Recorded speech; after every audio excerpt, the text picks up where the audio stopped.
Germany के professor का मेरे साथ झगड़ा हो गया इस बात के लिए कि जर्मनी महान कि भारत महान। तो वो कहता था मेरा देश महान जर्मनी, मैं कहता था मेरा देश महान भारत। तो हम दोनों ने अपने झगड़े का निपटारा करने के लिए, फैसला करने के लिए एक सूत्र बनाया, फॉर्मूला बनाया। तय तो करना है किसका देश महान, या तो जर्मनी या तो भारत। तो हम दोनों ने ये तय किया कि हम दोनों एक दूसरे के देश के बारे में प्रश्न पूछेंगे। वो मेरे देश के बारे में प्रश्न पूछेगा, भारत के बारे में, जर्मनी का प्रोफेसर, मैं जर्मनी के बारे में पूछूंगा। और जिन प्रश्नों का सबसे ज्यादा जवाब हाँ में मिलेगा उसका देश महान होगा, और जिनके प्रश्नों का सबसे ज्यादा जवाब ना में मिलेगा उसका देश घटिया है, रद्दी है। ऐसे करके हम दोनों ने एक सूत्र शुरू हुई। तो पहले वो उसने कहा कि तुम पूछो, मुझसे कहा कि तुम जर्मनी के बारे में पूछो। तो मैंने चुन चुनकर ऐसे प्रश्न किए जिनका उत्तर ना में ही आए। ये तो पूछने वाले के ऊपर है, आप क्या पूछ रहे हैं। लेकिन आपको ऐसा लगेगा कि मैं जर्मनी को नीचा दिखाना चाहता था, मैं जर्मनी की वास्तविकता उसको रियलाइज कराना चाहता। तो मैंने सबसे पहला सवाल उसको पूछा कि तुम्हारे देश जर्मनी में गन्ना होता है, गन्ना? अब साधारण सा सवाल है। तो उसने कहा नहीं होता, क्योंकि मुझे मालूम है जर्मनी में गन्ना नहीं होता। और जानबूझ के मैंने ये सवाल किया कि जर्मनी में गन्ना होता है? उसने कहा नहीं होता। मैंने कहा जर्मनी में केला होता है, केला?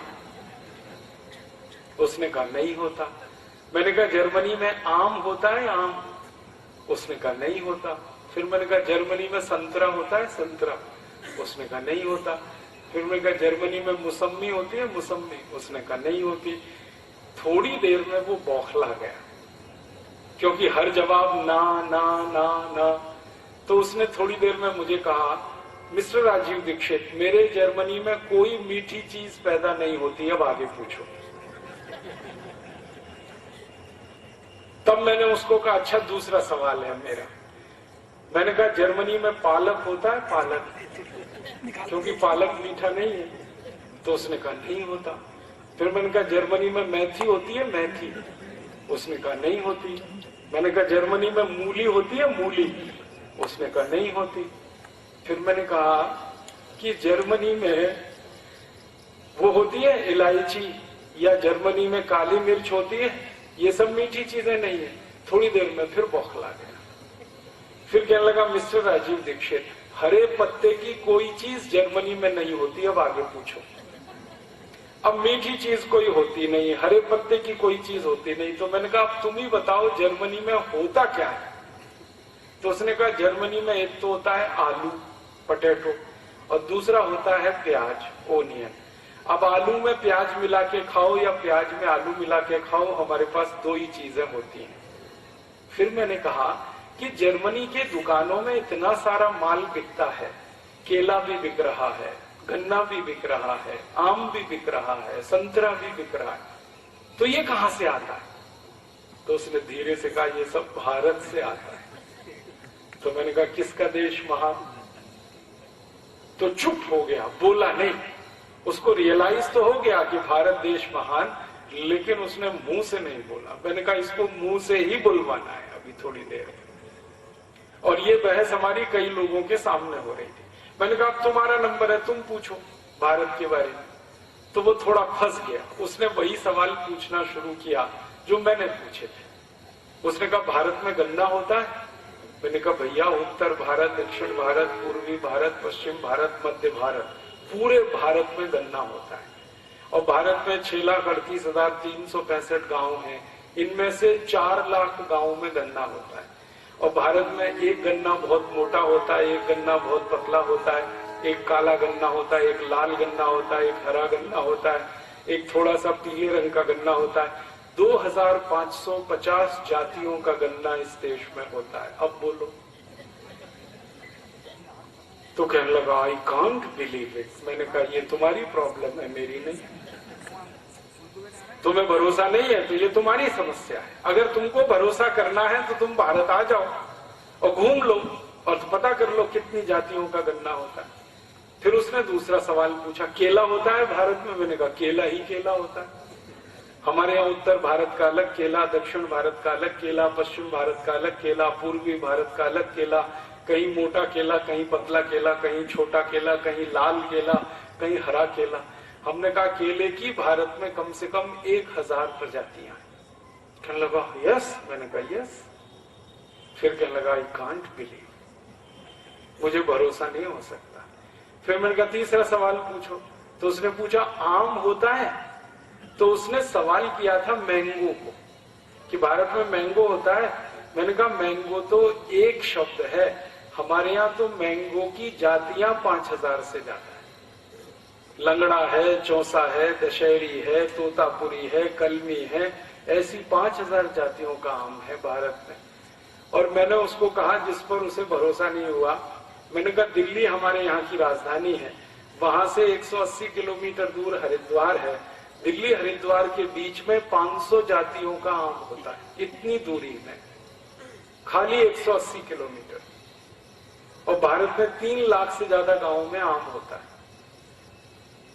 तो ऐसे उसने जितने भी सवाल पूछे तो उसमें वो हार गया, मैं जीत गया। फिर हमारा भारत महान, उसका जर्मनी महान नहीं। तब उसने अंत में कहा कि मैं भारत देखना चाहता हूं। मैंने कहा कभी भी आओ, देखने के लिए कोई मुश्किल नहीं। आने जाने की कोई प्रॉब्लम है तो हम भारतवासी तुम्हारा टिकट बना देंगे, तुम आ जाओ कभी भी। वो आया, भारत में 3 महीने की छुट्टी लेके आया, 3 महीने का वीजा मिला और हमने उसको भारत में उत्तर दक्षिण पूरब पश्चिम सब जगह घुमाया और उसको एक डायरी और पेंसिल दिया था कि जो जो तुम गाँव में देखो कि यहाँ क्या होता है उसको नोट करना। जब आखिरी में वो वापस जाने लगा तो मैंने कहा तुम्हारी डायरी में क्या नोट किया है तुमने? तब उसने कहा कि भारत के एक एक गांव में 2000 से ज्यादा वस्तुएं पैदा होती हैं, जो मैं पहले विश्वास नहीं कर सकता। और वो उसने खुद कहा कि इंग्लैंड में और पूरे यूरोप में 2 या 4 वस्तुएं पैदा होती हैं सभी गांवों में, और यहाँ एक एक गांव में 2000 वस्तुएं पैदा होती हैं। तब उसने कहा तुम्हारा देश महान। तो मैंने कहा अब बोलो तुम्हारा क्या कहना है भारत के बारे में? तो उसने कहा कि मेरी इच्छा है कि मैं भारत में रहूं। तो मैंने कहा सिटीजनशिप नहीं मिलेगी तुम्हें। तो कहने लगा वो क्या करना पड़ेगा? मैंने कहा भारत में जन्म लो। कहने लगा उसके लिए क्या करना पड़ेगा? तो मैंने कहा हिंदू हो जाओ। कहने लगा क्यों? मैंने कहा तुम्हारी क्रिश्चियनिटी में तो पुनर्जन्म होता नहीं, तुम तो ईसाई हो ना, और ईसाइयत में पुनर्जन्म होता नहीं। पुनर्जन्म तो इस्लाम में भी नहीं होता। पुनर्जन्म तो सिर्फ सनातन भारतीय जो मान्यता है इसमें होता है। फिर थोड़ा झगड़ा करने लगा वो, तो मैंने उसको शांत किया कि भैया तुम्हारे ईसा मसीह को अभी तक पुनर्जन्म नहीं हुआ, तुम्हें कैसे हो जाएगा? तुमको अगर भारत में जन्म लेना है तो हिंदू हो जाओ। तो कहने लगा ये तो बड़ा मुश्किल है। मैंने कहा बहुत आसान है, हम तुम्हारे ऊपर थोड़ा गंगा जल छिड़केंगे और तुम्हारा नाम बदल देंगे, इतना सही है, इससे ज्यादा कुछ नहीं करने वाले। कहने लगा इसका मैसेज तो बहुत दूर तक जाएगा। मैंने कहा वही हमें भेजना है, ये मैसेज जर्मनी तक जाए, वही तो हम चाहते हैं। कहने लगा फिर मैं सोच के बताऊंगा। मैंने कहा ठीक है। फिर जाते जाते वो यही कह के गया कि मैं जीसस से प्रार्थना करूंगा कि अगला जन्म भारत में मिले। मैंने कहा वो प्रार्थना तुम्हारी नहीं स्वीकार होगी, क्योंकि ईसाइयत में पुनर्जन्म होता ही नहीं है। पुनर्जन्म वाली एक ही दुनिया में सभ्यता है जिसको हम भारतीय सभ्यता कहते हैं। ये भारत की विशेषताओं में से एक है। मैंने कहानी के माध्यम से आपको कई चीजें बता दी कि भारत में बहुत कुछ ऐसा होता है जो दुनिया में कहीं नहीं होता।